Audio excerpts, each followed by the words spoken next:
Hi friends, optics അക്കാദമിയുടെ മറ്റൊരു വീഡിയോയിലേക്ക് നിങ്ങൾക്ക് ഏവർക്കും സ്വാഗതം. നാം ഇന്ന് ഡിസ്കസ് ചെയ്യാൻ പോകുന്നത് പെഡഗോഗി സബ്ജക്റ്റ് ആണ്. അതിൽ മാത്തമാറ്റിക്സ് പെഡഗോഗിയുമായി ബന്ധപ്പെടുത്തിക്കൊണ്ട് 3 വർഷത്തെ ക്വസ്റ്റ്യൻ പേപ്പറിൽ വന്നിട്ടുള്ള ചോദ്യങ്ങളാണ് നമ്മൾ ഇന്ന് ഡിസ്കസ് ചെയ്യുന്നത്. സോ നമുക്ക് ആദ്യമേ നോക്കാം. 2024 ചോദിച്ചിട്ടുള്ള മാത്തമാറ്റിക്സ് പെഡഗോഗിയുടെ ഭാഗത്തു നിന്നും ചോദിച്ചിട്ടുള്ള എസ്എ ക്വസ്റ്റ്യൻസ് ഏതൊക്കെയാണെന്ന്. ഇതിനുശേഷം ഈ ക്വസ്റ്റ്യൻസ് നിങ്ങൾക്ക് പരിചയപ്പെടുത്തിയതിനു ശേഷം എല്ലാ പെഡഗോഗി സബ്ജക്റ്റിലും ആവർത്തിച്ച് ചോദിക്കുന്ന മേഖല ഏതാണെന്ന് ഉൾപ്പെടുത്തിക്കൊണ്ടുള്ള ആൻസേഴ്സ് നിങ്ങൾക്ക് ഡിസ്കസ് ചെയ്ത് തരുന്നതായിരിക്കും. സോ നമുക്ക് ചോദ്യത്തിലേക്ക് പോകാം. ഫസ്റ്റ് ക്വസ്റ്റ്യൻ എന്ന് പറയുന്നത് അത് ഫസ്റ്റ് യൂണിറ്റിൽ നിന്നും വന്നിട്ടുള്ളതാണ്. Explain about revised Bloom's taxonomy 2001 of instructional objectives. എല്ലാ ക്വസ്റ്റ്യൻ പേപ്പറും ആവർത്തിച്ച് കാണുന്ന ഒരു ചോദ്യമാണ് റിവൈസ്ഡ് ബ്ലൂംസ് ടാക്സോണമി എന്നുള്ളത്. രണ്ടാമത് നമ്മുടെ സബ്ജക്റ്റ് ബേസ് ചെയ്തുകൊണ്ടുള്ള ഒരു ചോദ്യമാണ് വരുന്നത്. അതിൽ discuss about the aim and objectives of teaching mathematics with suitable examples എന്നുള്ളത്. ഈ രണ്ട് ചോദ്യങ്ങളും നമുക്ക് ഫസ്റ്റ് യൂണിറ്റിൽ നിന്നും ചോദിച്ചിട്ടുള്ള ചോദ്യമാണ്. ഒന്ന് റിവൈസ്ഡ് ബ്ലൂംസ് ടാക്സോണമി, രണ്ട് നമ്മുടെ കൺസേൺഡ് സബ്ജക്റ്റ് അല്ലെങ്കിൽ നിങ്ങളുടെ മാത്തമാറ്റിക്സിന്റെ എയിംസ്, ഒബ്ജക്റ്റീവ്സ്, നേച്ചർ, വാല്യൂസ് ഇങ്ങനെയൊക്കെ പറഞ്ഞിട്ടുള്ള ചോദ്യങ്ങളായിരിക്കും ഇതിൽ നിന്നും ചോദിക്കുക എന്നുള്ളത്. അപ്പോൾ ഇവയിൽ ഏതെങ്കിലും ഒന്ന് നിങ്ങൾക്ക് ആൻസർ ചെയ്താൽ മതിയാവും. രണ്ടാമത്തെ യൂണിറ്റിൽ നിന്നും ചോദിച്ചിട്ടുള്ള ചോദ്യം, രണ്ടാമത്തെ യൂണിറ്റ് നിങ്ങൾക്ക് എല്ലാവർക്കും അറിയാം, സ്കിൽസിന്റെ ഭാഗമാണ്, ടീച്ചിങ് സ്കിൽസിന്റെ ഭാഗത്തെ കുറിച്ചാണ്. അതിൽ ഓരോ സ്കില്ലുകളെ എടുത്തുകൊണ്ടോ അല്ലെങ്കിൽ എല്ലാ സ്കില്ലുകളും ഉൾപ്പെടുത്തിക്കൊണ്ടോ ചോദിക്കാൻ സാധ്യത ഉണ്ടെന്നുള്ളതാണ്. അതിൽ രണ്ടാമത്തെ യൂണിറ്റിൽ നിന്നും വന്നിട്ടുള്ള ചോദ്യം നോക്കുക.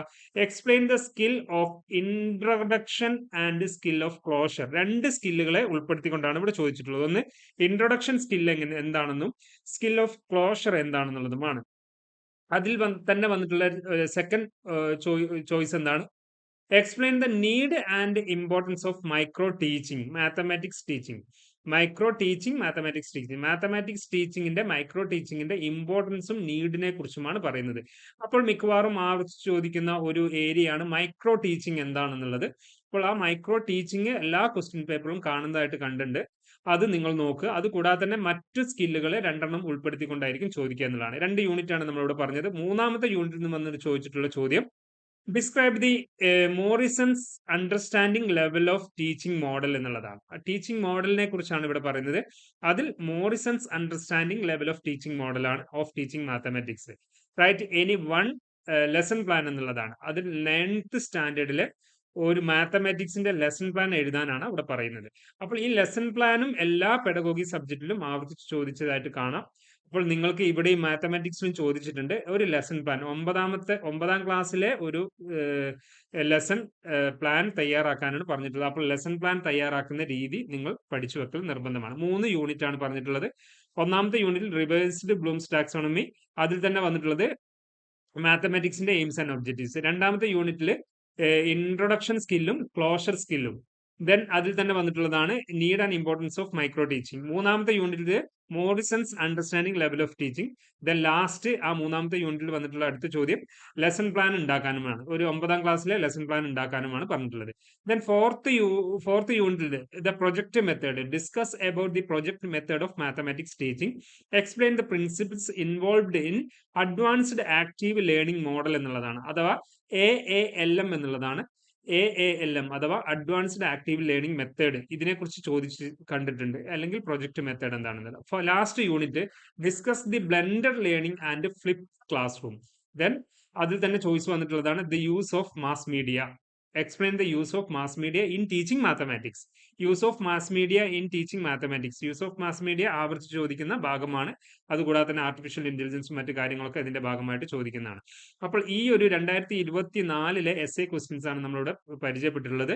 അടുത്തായി നമ്മൾ നോക്കുന്നത് 2024 തന്നെ ചോദിച്ചിട്ടുള്ള ക്വസ്റ്റ്യൻ പേപ്പറിലെ ഷോർട്ട് ആൻസേഴ്സ് ആണ്. ഷോർട്ട് ആൻസേഴ്സ് 5 എണ്ണമാണ് ഷോർട്ട് ആൻസേഴ്സ് ഉണ്ടാവുക. അതിൽ 3 എണ്ണമാണ് നമ്മൾ ആൻസർ ചെയ്യേണ്ടത്.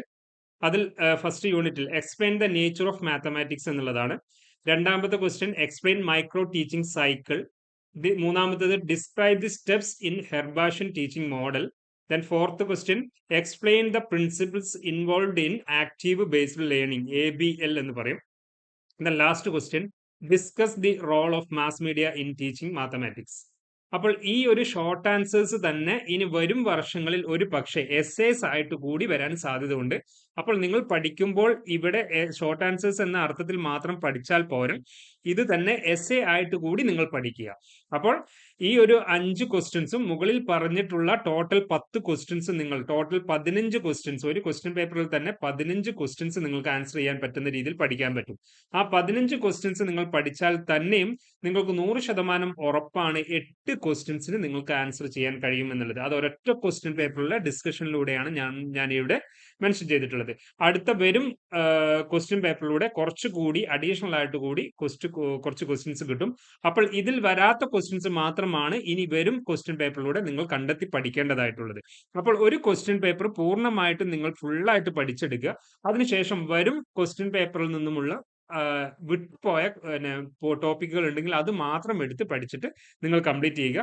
അറ്റ്ലീസ്റ്റ് ഒരു 20-25 ക്വസ്റ്റ്യൻസിന് നിങ്ങൾ ആൻസർ ചെയ്യാൻ പാകമായി മാറണം. എങ്കിൽ നിങ്ങൾക്ക് 100% ഉറപ്പാണ് 8 ക്വസ്റ്റ്യൻസ് നിങ്ങൾക്ക് ആൻസർ ചെയ്യാൻ പറ്റും. 8 ക്വസ്റ്റ്യൻസ് ആണ് നോർമലി വരിക. 5 എസ്സേ ക്വസ്റ്റ്യൻസും 3 ഷോർട്ട് ആൻസേഴ്സും. അങ്ങനെ 8 ക്വസ്റ്റ്യൻസ് ആണ് നിങ്ങൾ ആൻസർ ചെയ്യേണ്ടത്. ഒബ്ജക്റ്റീവ് ടൈപ്പ് ക്വസ്റ്റ്യൻസ് വിടുക. അത് നിങ്ങൾക്ക് 5 എണ്ണം ഉണ്ടാവുള്ളൂ. അതെങ്ങനെയായാലും നിങ്ങൾക്ക് ആൻസർ ചെയ്യാൻ പറ്റും.